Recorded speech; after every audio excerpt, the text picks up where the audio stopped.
आज हम बहुत ही अच्छी प्रश्नावली पढ़ रहे हैं। प्रश्नावली का नाम है प्रतिशत। प्रतिशत क्या होता है और प्रतिशत से रिलेटेड हमारी परीक्षा में किस प्रकार के सवाल आते हैं, इसके बारे में जो बेसिक जानकारी है सबसे पहले तो हमें ये पता होना चाहिए। आप देखते होंगे मार्केट में बहुत सारी किताबें चलती है, यूट्यूब की दुनिया में हजारों वीडियो भी मिलेंगे आपको, इसमें भी कोई दो राय नहीं है। लेकिन आज की दुनिया क्या करती है, गणित का जो वास्तविक और मूलभूत ढांचा होता है उस क्वेश्चन को करने से दूर जाकर एक नया पैटर्न लेके आई है शॉर्ट ट्रिक्स का। अब शॉर्ट ट्रिक का तो लेके आई, चलो मैं मान लेता हूं अच्छी है, लेकिन मैं आपको एक चीज बता रहा हूं, शॉर्ट ट्रिक कब सक्सेस है। हाँ आप याद करते हो, अच्छी बात, ये जीके नहीं है। जो आप शॉर्ट ट्रिक्स का नियम याद कर लिया, काम हो गया, ये मैथ्स है। इसमें शॉर्ट ट्रिक्स तभी सक्सेस होती है जब आपको गणित की थोड़ा बहुत फंडामेंटल नॉलेज हो, अर्थात इस प्रतिशत के बारे में आपको जानकारी और उस क्वेश्चन को सरल करने के आप उस दौर पर खड़े हो।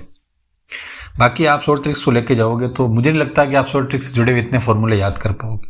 उसमें इतने फॉर्मूले होते हैं, ये मैं कहने की जरूरत नहीं, आप ज़्यादा जानते हो, क्योंकि जब आप शॉर्ट ट्रिक्स के इस दौर में जा रहे हो तो ज़्यादा जानते हो। तो मेरा आपसे पहले ये कहना है कि किसी भी क्वेश्चन को आप पहले एक सामान्य तरीके से करो। हाँ, शॉर्ट ट्रिक्स के नियम नहीं होकर उसकी तरफ जाओ। आप प्रतिशत की बात कोई भी किताब करती है तो आपको जब वो अंकों की तुलना करता है तो आप एक आधार मूल्य मान लो कि मान लो 100 है, 150 है, 10 है, 20 है। अब क्या कहता है कि अगर कभी भी आप 100 मानते हो या 10 मानते हो, उसका एक हमें फायदा होता है। फायदा क्या होता है, जैसे मेरा कोई भी पेमेंट है या मेरी राशि है या मेरी आय है, मेरी उम्र है, जैसे मैं 100 मानता हूं तो जब मैं उसकी तुलना करता हूं, परसेंटेज ज्यादा निकालना हो कम निकालना तो मैं इजी निकाल सकता हूं। आपको पता है 100 का 10% 10 होता है, 20 का 20 होता है, 25 का 25 होता है। तो सामने वाला जो हमारे पास कैंडिडेट होता है उससे हम या तो बढ़ा सकते हैं या घटा सकते हैं। तो आपको ऐसे मानकर इस सवाल को करना चाहिए। चलो हम पढ़ते हैं कितने सवाल हम करते हैं, ये हम प्रयास करेंगे ज्यादा से ज्यादा। बीच में से 1-2 सवाल मैं आपको भी दूंगा जो आपको करने हैं। अब देखो, सबसे पहले लाइन लिख के रही है, प्रतिशत का मतलब यही होता है कि हमें किसी भी संख्या को भिन्न में प्रदर्शित करना। किस में प्रदर्शित परिवर्तित करना है, भिन्न। अर्थात उसको मुख्य टारगेट ये रखना चाहिए, उसको 100 से विभाजित करना है। अगर आपको कहे भाई 10%, इसका मतलब हो गया 10/100। किसी भी नंबर को 100 से डिवाइड करना, जैसे ये लिख रहा है 45%, 45/100 लिख रहा है। आगे इसका सरलीकरण कर रहा है, जैसे 45 था और इसने 45/100 लिख दिया। आप सब जानते हो किसी भी नंबर के नीचे जितने शून्य होते हैं, ऊपर इस साइड से उतनी ही संख्या छोड़कर पॉइंट लगा देते हैं। ये 0.45, ये एक मैथ्स का नेचुरल रूल है जो आपको मैंने कई बार बताया भी है, नहीं बताया तो भी आपको ये चीजें पता होनी चाहिए। और ये कह रहा है अंश को प्रतिशत में परिवर्तित करना है तो हमें इसको किससे गुणा करना पड़ेगा, उसको हमें 100 से गुणा करना पड़ेगा। अब देखो आगे, ये भिन्न है, इस 3/5 को ये क्या कर रहा है, इस भिन्न को प्रतिशत में बदलने के लिए प्रयास कर रहा है, और इसको प्रतिशत में बदलने के लिए 3/5 को 21 से मल्टीप्लाई कर रहा है 100। अगर आपके 7/8 आता है तो भी आप उसको गुणा करना, अगर 10/20 आता है तो भी आपको इसको मल्टीप्लाई किससे करना है, 100 से गुणा करना है। आगे देखो, जहां पर ये प्रतिशत लिखा हुआ है इसका मतलब नीचे कितना है, 100। पॉइंट को भी ये प्रतिशत में बदलकर ये सामान्य संख्या में लाने का प्रयास कर रहा है। आपको प्रतिशत के बारे में इतना ही जानकारी होनी चाहिए, ज्यादातर बेसिक, जहां बाकी अलग अलग टॉपिक्स के बारे में अलग अलग जानकारी, लेकिन प्रतिशत के बारे में यही जानकारी कि आपको इस प्रकार रिप्रेजेंट करना आना चाहिए। ये क्लियर हो गया ना। तो आगे कोई भी सवाल आएगा हम उसको इजी गोइंग कर सकते हैं। 2-3 चीजें बताई मैंने आपको। एक तो जब भी प्रतिशत लिखा हुआ आता है हमें पता है कि भिन्न, उसको मल्टीप्लाई, जैसे भिन्न का आता है मामला तब तो उसको 100 से गुणा करना है, जैसे यह हमने किया। और भिन्न नहीं होकर सामान्य संख्या ऐसे आए 20%, तो हमें इसमें 20 के किससे क्या करना, 100 से डिवाइड करना है। बात समझ में आई कि नहीं आई? ये चीजें नॉर्मल रूप से होती है, इनका हमें अच्छी तरीके से ध्यान रखना है। अब आगे सवाल कैसे आते हैं, जब भी तुलनात्मक सवाल आते हैं तो आपको एक चीज ध्यान रखना है, उसमें एक वैल्यू को मानना, आपको 100 मानो चाहे 10 मानो, हम क्या क्या कब मानेंगे आपको मैं अलग अलग बताते रहूंगा। अब देखो, बहुत ही अच्छा सवाल है ये। सवाल वो है, और सारे सवालों को आपको मोस्ट मानते हुए ही करना है। मैंने एक भी ऐसा क्वेश्चन नहीं लिया है जो ऐसा है भी आपको दिक्कत आएगी।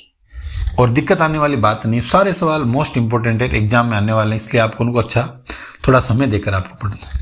देखो ये कह रहा है एक वस्तु की कीमत है उसमें 25% कमी हो गई और लेकिन उसकी जो बिक्री में वो कोई कमी नहीं, उसमें वृद्धि हो गई 30%, लेकिन इसकी रसीद पर क्या प्रभाव पड़ा ये हमें बताना। सवाल हमारे पास सिर्फ यही आएंगे, मतलब इस प्रकार वो सवाल देगा कि हमें वो बताएगा नहीं कि वस्तु की कीमत में 50% हुई तो कीमत कितनी थी, रसीद के मूल्य में 30% हुई तो रसीदें कितनी करती थी।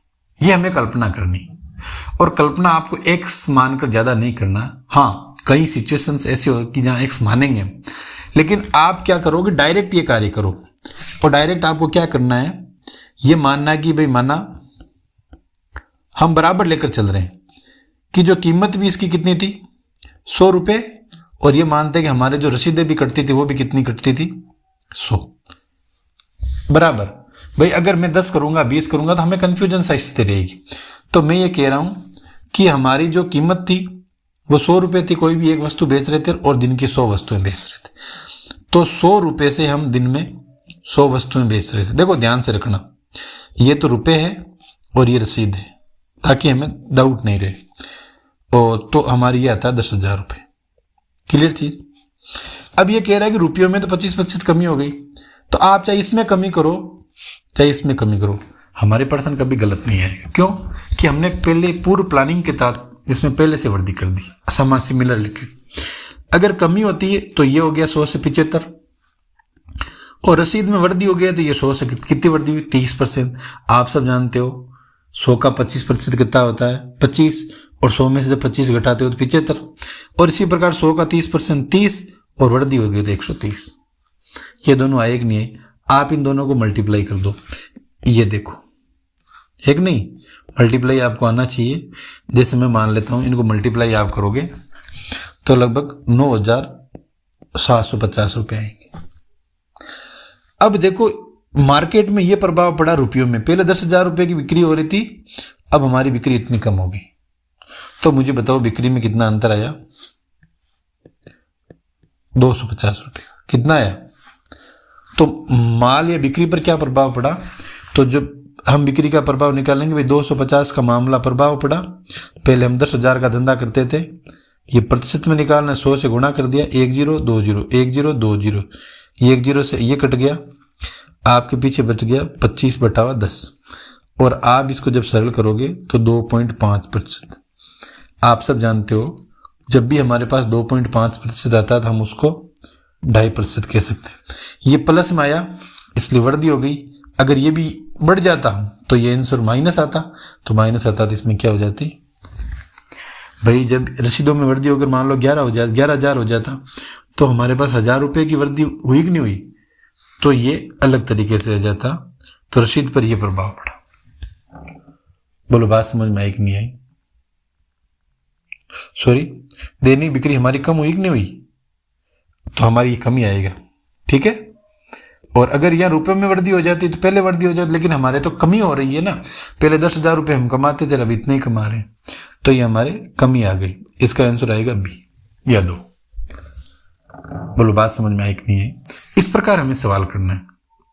आप क्या पहले कल्पना करने लग जाओगे तो गलत हो जाएगा, इसलिए जब भी हमारे पास सवाल आए इस प्रकार हमें मानकर इस सवाल को करना है। 100 रुपये से ज़्यादा तुलना करके चलना, कोई दिक्कत नहीं आएगी। अब देखो आगे वाला सवाल, बहुत अच्छा सवाल है, ये भी कई बार एग्जाम में सीधा सीधा सवाल आता है। हाँ, हम क्या होते हैं कई बार तो एक्स्ट्रा पढ़ लेते हैं, कई बार हम वहाँ तक भी नहीं पहुँच पाते। तो मेरा टारगेट ये है कि आपको इस प्रकार के क्वेश्चन बनाए जाए ताकि आप एक लेवल मेंटेनेंस करते हुए पढ़ाई कर सको, कि वहाँ तक भी पहुँच सको और नीचे भी कोई सवाल बकाया नहीं रहे। ये कह रहा है और रवि और राजू की बात कर रहा है, तो जब भी रवि और राजू की बात कर रहा है तो मैं यहाँ लिख रहा हूँ रवि, यहाँ क्या लिख रहा हूँ, ये राजू लिख दिया। ये कह रहा है रवि का वेतन राजू के वेतन से 25% अधिक है। मुझे बताओ राजू का वेतन 100 होगा तभी तो इसका 25% होकर 125 होगा। आपको इस प्रकार मानकर करना है, ये मैथमेटिक्स है ऑप्शनल के रूप में। अगर अब कई जने ट्रिक्स बताते हैं, लेकिन ट्रिक्स में क्या स्थिति रहती है, मान लो कमी आ जाए, तो अगर बोलता है कि राजू का वेतन है रवि है उसका राजू से 20% कम है तो 80 हो जाता है। अब ये पूछ रहा है, देखो ठीक है, ये तो चीज़ समझ में आ गई। अब उसके बाद में पूछ रहा है तो राजू का वेतन रवि के वेतन से कितने प्रतिशत कम, लास्ट में क्या है, रवि। तो वर्दी हमारे ज़्यादा 25, 125 से तुलना करते हुए बताना है। ये हो गया 5 और 5 इस 100 से कटेगा तो कितना आएगा, 20%। बहुत इजी पैटर्न से सवाल होते हैं, बस आपको समय देकर थोड़ा सा अध्ययन करना होता है, ऐसे कार्य कभी भी होता नहीं। ठीक है, इस प्रकार का ये सवाल मैं एक एक क्वेश्चन इसीलिए लेके आ रहा हूं। ठीक है, सेम वो का वही सवाल है, ये राम और श्याम की बात कर रहा है, सेम वही है, कुछ नहीं करना है। ये कितना कम कमाता है और ये कितने प्रतिशत कम मिलता है, बस इतना ही पूछ रहा है। तो आपको कुछ वही करना सेम तरीके से, यहाँ राम लिख देना है, यहाँ श्याम लिख देना है। अगर श्याम को 100 मिलेगा तो राम को कितना मिलेगा, 125। भाई 25% अभी ज़्यादा हुआ। अब राम को आधार मानते हुए करना है, तो इनको ज़्यादा रुपए मिलते 25 और राम से तुलना कर रहा है और गुणा हो गया 100। आपको टेबल तो आती है, 5 बार जाएगा और इन दोनों को आप काटोगे तो कितना जाएगा, 20 बार। तो कितना प्रतिशत कम कमाता है, 20%। और 100 रुपये से तुलना कर रहे हैं तो मान लो 20 रुपये कम कमाता है, और परसेंटेज की तुलना करते हैं तो 20% की ये बात करते हैं। सेम सवाल है, ये आय की तुलना कर रहा है, कितने प्रतिशत कम, 10% से तुलना कर रहा है। एक ही आय है, बी से 10% अधिक है, ये ए है, ये कितना है, बी है। अगर ये 100 है तो ये कितना हो गया, 110। अब कितना निकालना है, 10%, 110 से तुलना करनी है क्योंकि ए से तुलना कर रहा है, गुणा 100। और 100 में आप जब 11 का भाग दोगे तो 9 सही 1%, 1/9%। देखो इजी सीधे सवाल है और आने वाले सवाल है, कई बार हम ध्यान नहीं देते। आप इस सवाल को मोस्ट सवाल मानना, हालांकि ये सवाल कठिन नहीं है, ना ही आपके लेवल के, लेकिन ये कंफ्यूजन करने का प्रयास कर रहा है, बार बार कंफ्यूजन कर रहा है। क्या कंफ्यूजन कर रहा है, एक संख्या, कौन सी संख्या बोलो, मान लेते हैं जब बार बार तुलना कर लेता है, मान लेता है वो संख्या क्या है, माना वो संख्या आ गई x। ये कह रहा है उस संख्या का 65% और उस संख्या के 3/4 से 21 कम है। 3/4 आप जानते हो, उस संख्या का 3/4 और उस संख्या के 65% में जो अंतर है वो कम कितना है, 21। भाई 3/4 से 21 कम है, मतलब इससे ये 21 कम। 3/4 का मतलब हो गया 75 और ये हो गया 65 और ये हो गया 21। आप सब जानते हो इन दोनों में x आ रहा है तो मैं x को कॉमन ले लूं, तो x को मैंने कॉमन ले लिया और 75 में से 65 गए तो आगे 10% बराबर 21। इसको मैं यहां कर रहा हूं, किसी भी नंबर का 10% का मतलब होता है बटा 100 बराबर 21। इस 0 से ये कट गया, ये 0 से मल्टीप्लाई हो जाएगा। बोलो टोटल संख्या कितनी है। ये इतने सवाल हैं, थोड़ा सा हमारा कंसेप्ट क्लियर होता है तो बहुत इजी तरीके से हम इस सवाल को कर सकते हैं, लेकिन वो महत्वाकांक्षा होनी चाहिए हमारे पास। मैं कितने इजी तरीके से ये क्वेश्चन को कर रहा हूँ, और ये क्वेश्चन मैं आपको इसीलिए करा रहा हूँ, आप उसको स्पीड वर्दी करके देख सकते हो, इसीलिए करा रहा हूँ ताकि आपका कंसेप्ट क्लियर हो जाए कि कौन सा क्वेश्चन कैसे होगा।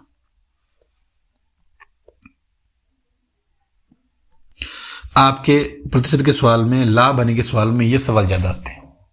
एक तो वर्क से रिलेटेड सवाल आता है, एक तो वर्क से रिलेटेड सवाल आता है, एक आयत से रिलेटेड सवाल आता है, वर्ग हो गया, आयत हो गया, एक आपके वर्ग से रिलेटेड सवाल आएगा, और जो भी सवाल आएगा इनके एरिया से रिलेटेड आएगा। इनका एरिया क्या होता है, तो आपको एरिया का इनका सूत्र आना चाहिए। जो वर्ग होता है उसके एरिया का सूत्र क्या होता है, भुजा का स्क्वायर। आयत के एरिया का सूत्र क्या होता है, लंबाई इंटू चौड़ाई। और वर्ग के एरिया का सूत्र क्या होता है, पाई आर स्क्वायर। काटना नहीं है इनको, बस तुलना करनी है, आपको देखना है कि क्या स्थिति रही। यह कह रहा है कि वर्ग है, उसकी भुजा में 40% वृद्धि कर दी। अब भुजा में 40% वृद्धि कर दी, अच्छी बात है। हमारे पास वर्ग की भुजा है क्या, नहीं। ऐसी स्थिति में आप वर्ग की भुजा मान लो, आप चाहो 10 मान लो, आप चाहो तो 100 मान लो। तो मैं मान लेता हूं, माना जो वर्ग है उस वर्ग की भुजा कितनी है 10। जब वर्ग की भुजा 10 है तो प्रारंभिक क्षेत्रफल होता है भुजा स्क्वायर, तो 10 को 10 से गुणा करोगे तो आपके पास कितना आएगा 100। लेकिन अब ये इसमें वृद्धि कर रहा है 40%, तो 10 का 40% क्या हो जाएगा बताओ आप? 10 का 40% हो जाएगा 14, और 14 को 14 से आप गुणा करो 196। आपका ये एरिया था, ये हो गया। देखो आप कितना प्रतिशत वृद्धि हुई होगी, आप कुछ अंदाज लगा सकते हो। हमारा एरिया 100 था, 100 में बढ़ गया 96, ये से कट गया। तो इस एरिया में सिर्फ 40% वृद्धि करने पर एरिया में छिन में एक भुजा के मान में अगर आप 40% की वृद्धि करते हो तो उसके एरिया में 96% की वृद्धि होती है। देखो आप कितनी वृद्धि हुई, ये होता है क्षेत्रफल। बोलो बात समझ में आई कि नहीं आई? और इस प्रकार हमें इन सवालों को करना है। अब ये मैंने आपको बताया वर्ग, वर्त और आयत से रिलेटेड सवाल आता है। अब ये क्या कर रहा है, आयत की त्रिज्या में वृद्धि कर रहा है। क्या कर रहा है तो मुझे बताओ, सॉरी वर्त की त्रिज्या, और उसके बाद में क्षेत्रफल पूछ रहा है। तो सबसे पहले तो आपको वर्त का क्षेत्रफल आना चाहिए पाई आर इसको। अब ये त्रिज्या 25% वृद्धि कर दी, अच्छी बात है, लेकिन आपको पता तो होना चाहिए त्रिज्या क्या होती है। तो आप मान लो इसकी त्रिज्या 10, मानना आर बराबर कितना मान लिया हमने 10, तो पाई और ये 10 को आप 10 से गुणा कर दो तो हमारे पास आ गया 100 पाई। कितना पाई है? अब इसके 25% वृद्धि होती है, तो 25 का मतलब 12.5 ही होता है कि नहीं होता? तो आपको क्या करना है, यहां लिख दिया पाई और 12.5 का होल स्क्वायर, और उसके बाद में पाई गुणा 12.5 गुणा 12.5। इनको आपको गुणा करना है, और जो भी इनका गुणा करने के बाद में आंसर आता है आपको इनका तुलना करनी। क्या करनी है? तुलना करके मुझे कमेंट बॉक्स में बताना है कि वर्त के क्षेत्रफल में कितने प्रतिशत की वृद्धि हुई। इतना मैंने आपको बताया। हालांकि गुणा तो मैं भी कर सकता था, ऐसी कोई बात नहीं, लेकिन कुछ आपसे भी तो होना चाहिए ना, पता चलना चाहिए कि आप देखते हो नहीं देखते हो, मैं मेहनत कर रहा हूँ नहीं कर रहा हूँ। मेरी मेहनत का कोई अर्थ है कि नहीं। यूट्यूब का टारगेट मेरा वो नहीं है जो आप सोच रहे हो। इसमें आप यूट्यूब के आप चैनल में देखोगे मैंने 10 के क्लास के बच्चों के लिए सारे वीडियो बनाए। बहुत कम लोग हैं जो क्लास 10 की हेल्प करने के लिए आते हैं, बोर्ड की।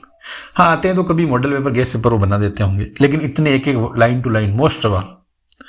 और जो अच्छा जिनके पास कंटेंट की बात नहीं है, सुविधा है, जैसे बोर्ड हो, तो वो उसको कोर्स को पेड कोर्स बना दिया। मेरा टारगेट कभी भी आप देखना ऐसा पेड कोर्स का नहीं होगा। मेरा प्रयास ये भी है कि इस चैनल का कभी भी भविष्य में आगे बढ़े तो मैं इसको पेमेंट के मोड में नहीं ले जाऊं, एक हेल्प के मोड में लेकर जाऊं। इसलिए आप इन सवाल को थोड़ा देखो ताकि किसी का उत्थान हो सके। अब आप देखो, अगर आप बार बार एग्जाम देते हो, रीट का देते हो, थर्ड ग्रेड का देते हो, गणित विज्ञान के स्टूडेंट हो या इस लाइन में हो, तो आप देखना ये जो मैं सवाल करा रहा हूं, ये सवाल इनके अलावा आपको सवाल बहुत कम मिलेंगे नहीं, रेयर केस में मिलेंगे। मेरे हिसाब से तो एक भी सवाल नहीं मिलेगा। मैंने वो सारे वही सवाल उठाए हैं जो आपके एग्जाम में आते। ये उम्मीदवार का सवाल मैंने कई एग्जाम्स दिए, उनमें आता है। क्या कह रहा है, एक परीक्षा में 45% अंक उत्तीर्ण अंक है, और एक उम्मीदवार 135 अंक करता है और वो 40 अंकों से अनुत्तीर्ण हो जाता है। ये कह रहा है कि 35% लाने वाला पास हो जाता है, अर्थात x का 35% जो भी लाता है वो पास। लेकिन ये कैंडिडेट है, ये 135 नंबर लाया और 40 अंकों से अनुत्तीर्ण हो गया। अब 40 अंकों से अनुत्तीर्ण हुआ, इसका मतलब इसके 40 अंक कम पड़ गए। अगर ये ज्यादा लाता 40 अंक तो ये 35 के बराबर हो जाता कि नहीं हो जाता? आप इस भावना को समझो।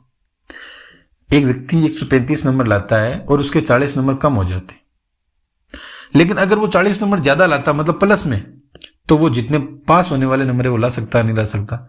बिल्कुल ला सकता। इसका मतलब हुआ कि ये जो नंबर है ये 35% है। हमें ये ज्ञात करना है कि उसके अधिकतम अंक कितने हैं, मतलब x की वैल्यू। तो आप इसको रो x गुणा 35/100 बराबर, इनको आप जोड़ोगे तो 195 आ जाएगा। अब आप इसका आगे सरलीकरण करोगे तो ये 195, 35 नीचे आ जाएगा और ये जो 100 है ये ऊपर चला जाएगा। अब आप इनको क्रॉस काटो, ये 7 बार आ जाएगा और ये 20 टाइम्स आ जाएगा। और इनको आप करोगे तो ये 2 ठीक है, ठीक है।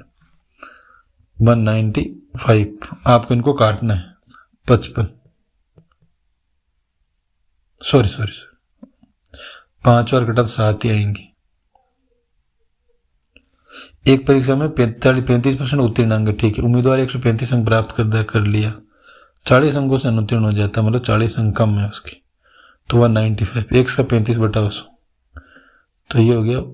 सॉरी देखो जोड़ में गलती कर दी ना अपन ने, तभी मैं सोच रहा हूँ क्या आपने भी मेरी सहायता नहीं की, तो ये होगा 175। क्या होगा, ये हमने गलती की थी, ठीक है, कोई नहीं, भूल सुधार होनी चाहिए, जल्दीबाजी में हम कई बार कर देते हैं। तो देखो x का 35/100 और इनको आप जोड़ोगे तो ये आ गया 175, ठीक है। और x बराबर हो जाएगा 175/35 इंटू 100। आप ये 7 आ जाएगा और ये कितना आएगा 20, और जब आप इनको काटोगे तो ये 2 14, ये 3 75 27, ये आएगा ना 5 आएगा, और x बराबर हो जाएगा 25 इंटू 20, और इन दोनों का आप जब मल्टीप्लाई करोगे तो हमारे पास क्या आएगा 500। इसका मतलब जो अधिकतम अंक है वो कितना है 500। क्वेश्चन बिल्कुल भी हार्ड नहीं, जो मैंने गलती करी आज कैलकुलेशन की ऐसी आपको भी नहीं करनी है। कई बार क्या करता है, हम क्वेश्चन को आ जाता है तो उसको जल्दबाजी करने के चक्कर में हम बारीक गलतियां कर देते हैं, हालांकि कोई दिक्कत नहीं है, पकड़ में आ जाती है पढ़ने वाले बच्चों के। अब देखो मैंने अभी आपको बताया कि आपके आयत के, वर्ग के और वृत्त के सवाल आते हैं, और वो भी क्षेत्रफल से आते हैं, और आयत का क्षेत्रफल होता है लंबाई इंटू चौड़ाई। ये कह रहा है कि लंबाई में तो 30% वृद्धि करनी है, चौड़ाई में 20% वृद्धि करनी है, और नया क्षेत्रफल आपको ज्ञात करना कितना प्राप्त हो। तो मैंने माना कि लंबाई भी 10 मानी, चौड़ाई भी 10 मानी, तो मेरा क्षेत्रफल कितना आया 100। अब ये लंबाई में 30%, ये न्यू ज्ञात कर रहा हूं मैं, ये ओल्ड था, ठीक है, ये न्यू है, ये पुराना वाला था। अब इसमें 30% वृद्धि हो गई तो 13 हो गया, एल गुणा बी, और ये 2% तो कितनी हो गई ये 12। इन दोनों का आप गुणा करो, 13 को और 12 को, कितना आएगा देख लो आप, 6 1, ये हो गया 3, ये 3 और ये 1, 6 और 1, ठीक है, 3 2 6, 2 आएगा, 13 दूना 26 और 13 156। तो मुझे बताओ इन दोनों की तुलना करोगे तो आपके इस एरिया में कितना आएगा 56, तो 56/100 और गुणा 100, तो बोलो कितना प्रतिशत अंतर आएगा 56। ये इतने इजी सवाल हैं, लेकिन हम पहले से कंफ्यूज हो जाते हैं। एक बार सवाल इन सब को हमें देखना आवश्यक, तभी हम इसके आगे की तरफ हम बढ़ सकते हैं। देखो ये सवाल भी परीक्षा में आता है और इसको करना है। ये आपकी तुलना कर रहा है ए बी सी से, कह रहा है ए बी सी 3 व्यक्ति है, ए बी की तुलना में 40% अधिक कमाता है, बी सी से 20% कम कमाता है।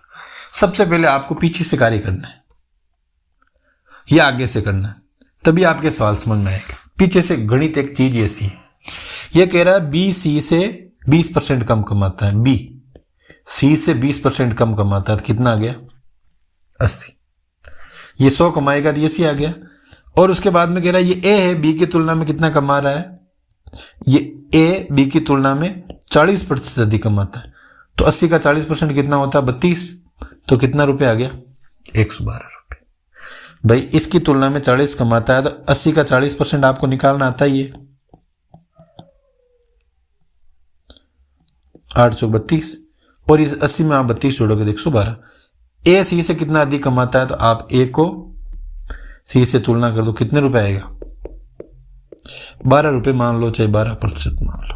ये 12 रुपए से 100 रुपए पर है, और परसेंटेज में बात करें तो कितना प्रतिशत आएगा 12%।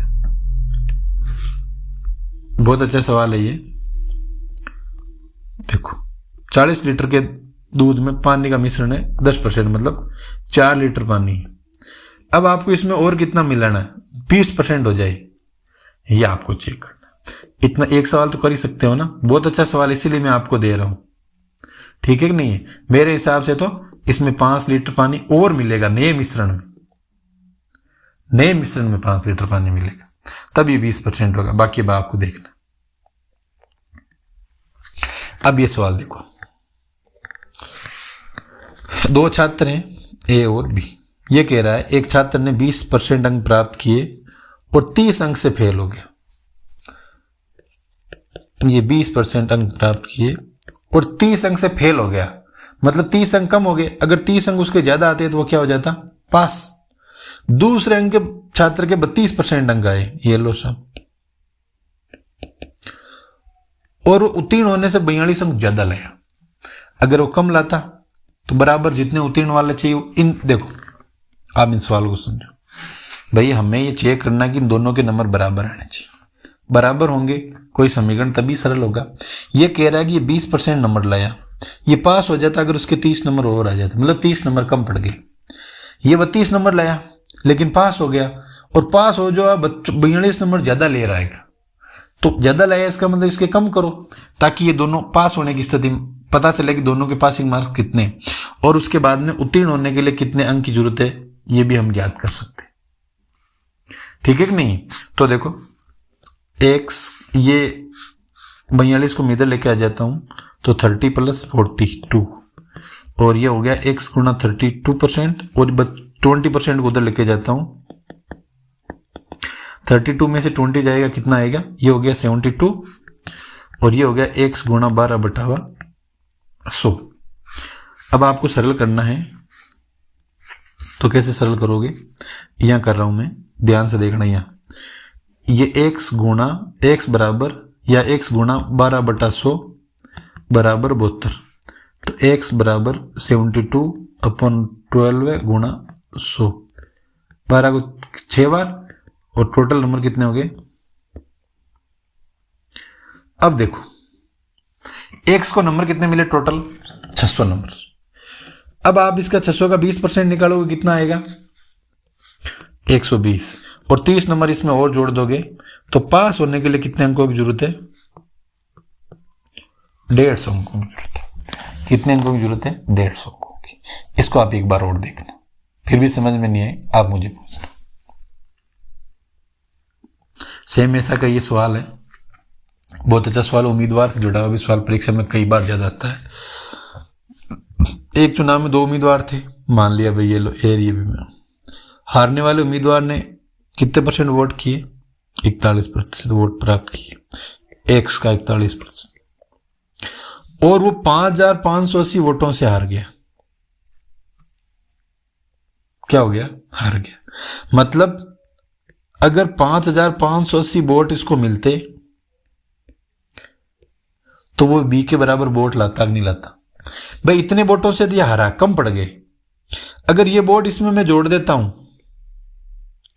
भाई इसके 41% वोट मिले और अत्ता वोट ठीक है कम पड़ गए, तो ये इसके बराबर आते कि नहीं आते? तो 41 और इसको परसेंटेज वोट कितने % वोट मिले? 59%। भाई इसको 59% वोट मिले, इसको 41 मिले। अगर 41 में ये नंबर जोड़ देते हैं तो ये दोनों बराबर हो जाते हैं। हमें उम्मीदवारों वाले सवाल बराबर करके ही करने हैं। तो आपको क्या करना है? एक्स के 41% को आपको उधर लेके जाना है। 5580 बराबर एक्स का 59/100 माइनस एक्स का 41/100। 59 में से 41 जाएंगे, 59 में से 18/100, 5,580। अब आपको मान किसका निकालना है? एक्स का। तो इसको सरल करेंगे आप, तो कैसे होगा? एक्स बराबर 5580/18 गुणा 100। आपको टेबल आनी चाहिए 9 की, इसमें आप दो 54 होते हैं, यानी 6 बार, 1 बार, 2 बार, ये आ गया। और इसमें आप गुणा करोगे तो 310, और 310 को जब आप 100 से गुणा करोगे तो यहां पर आ जाएगा 310 और ये 0। टोटल वोट 31,000 वोट होंगे। टोटल कितने वोट होंगे टोटल? इस सवाल को आप एक बार समझना है। ये कह रहा है कि x को 41% वोट मिले मान लिए, और ये जीत जाता लेकिन इसके इतने वोट कम मिल गए। चलो हम इसको जिता देते, जिताने के लिए वोट इसको जोड़ देते हैं, और जोड़ा तो पता चला कि इसको इतने % वोट मिले, 59%। भाई 41 इसको मिलेंगे तो 59% इसको मिलेंगे, तभी 100% वोट होंगे। अब इसका हम सरलीकरण कर रहे हैं, 5580 को मैं एक तरफ लेके आ रहा हूं, ये लेके आ गया, और इस 59 पहले से इसको मैं इधर लेके जाऊंगा तो इस प्लस का माइनस हुआ कि नहीं हुआ, और 59 में से 41 जाएंगे तो 18 बचेंगे। अब आपको इस समीकरण की तरह सरल करना है या x का मान ज्ञात करना है, तो आपको ध्यान रखना ये 55 80 नीचे 18 इधर 100। आप इनको सबसे पहले 9 से काटा, ये 2 बार कटा, और 9 से काटा 620 को, और 620 को जब 2 से काटा तो 310, और 310 को हमने किससे मल्टीप्लाई किया, इस 100 से, तो ये हमारे पास आंसर है। बात समझ में आई कि नहीं आई? इस प्रकार ये सवाल होते हैं। आगे का सवाल बहुत अच्छा सवाल है, ऐसा ही सवाल है, ये सेम ही सवाल थे जो भी हमने पढ़े, रिपीट हो गया होगा। अगला सवाल, एक चुनाव में 2 उम्मीदवार थे, कितने उम्मीदवार, 2, ये मान लो A और B। कुल वैध वोट का 55 वोट प्राप्त किया और 20% वोट अवैध हो गई। भाई ये कह रहा है कि मुझे टोटल वोट है 5500, 20% वोट खराब हो गए, तो 20/100, 0 से 0, इनको आप जब 55 को 20 से गुणा करोगे तो 1100 वोट खराब हो गए। जब 1100 वोट 5500 में से खराब हो गए तो वोटिंग कितनी हुई, 4400। ये कह रहा है, अब देखो इसमें से इसने 55 वोट प्राप्त किए, और दूसरे वाले उम्मीदवार जब ये 55 प्राप्त करता है तो 55 में आप 45 जोड़ोगे तो 100 आता है। तो दूसरे वाले उम्मीदवार ने कितने % वोट प्राप्त किए, 45। कितने प्राप्त किए, तो 4400 में से 45 गुणा 100, ये इससे कट गया, और 44 को आप जब 45 से गुणा करोगे तो ये जो टोटल वोट आएंगे ना, ये वोट दूसरे उम्मीदवार को मिले। कितना अच्छा सवाल, ये पहले से अलग कर रहा है। ये कह रहा है कि 20% वोट, देखो ये लिख रहा है, हम कई बार जल्दबाजी में पढ़ते नहीं है। वैध वोट क्या लिख रहा है, वैध वोट, वैध का मतलब होता है सही वोट, और ये कह रहा है कि 20% अवैध वोट। तो जब हम अवैध हो गए तो उनको साइड में निकालो, जो ओरिजिनल रूप से 20% वोट है हम उनसे कार्य करेंगे। तो ये 20% हमने निकाल दिए, आने के बाद में हमने इस सवाल को अलग अलग सरल कर लिया। ऐसा कैसा सवाल फिर है, आप इसको ध्यान से देखो। एक चुनाव में 2 उम्मीदवार थे, 10% लोगों ने अपना वोट नहीं दिया, अच्छी बात है, उनकी इच्छा थी। 60 वोट अवैध हो गए, ठीक है। पहले उम्मीदवार को 47% वोट मिले और उसने दूसरे उम्मीदवार को 3 से 8 वोटों से हरा दिया, तो कुल वोटर कितने। अब देखो ध्यान से आपको देखना है, ध्यान से आपको देखना है, क्या देखना है कि 47% वोट तो इसको मिले, 10% लोगों ने वोट नहीं दिया, काउंटिंग हो रही कि नहीं है, और 60 हो गए, 60 वोट अवैध हो गए। ये पूरे एक ही लाइन में वोटिंग पड़ने वाले हैं, और दूसरे वोटर को इन्होंने 308 वोटों से हरा दिया, मतलब ये इसके अंतर हो गया। तो सबसे पहले तो आपको चेक करना है दूसरे को कितने % वोट मिले, और उसके बाद में इस क्वेश्चन को हमें करना है।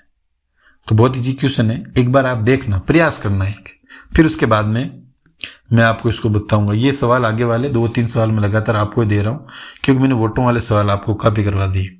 ये सवाल भी रिपीट हो रहा है, आय के से रिलेटेड मैंने आपको सवाल करवा दिए हैं, और ये सवाल भी अभी मैंने कुछ समय पहले आपको ऐसा सवाल करवाया था। देखो ये डी तक है, ये सवाल आपको करने, ठीक है। इस प्रकार ये 3-4 सवाल आपको करने हैं और प्रैक्टिस करनी है। नहीं आए तो आप इसको स्क्रीनशॉट खींचकर वापस कमेंट बॉक्स में डाल देना, मैं सोल्व करके भेज दूंगा। आपके मैंने स्पेशल ये समय निकाला है रीड के लिए, 10th क्लास से हटकर, कुछ बच्चों की डिमांड होने का।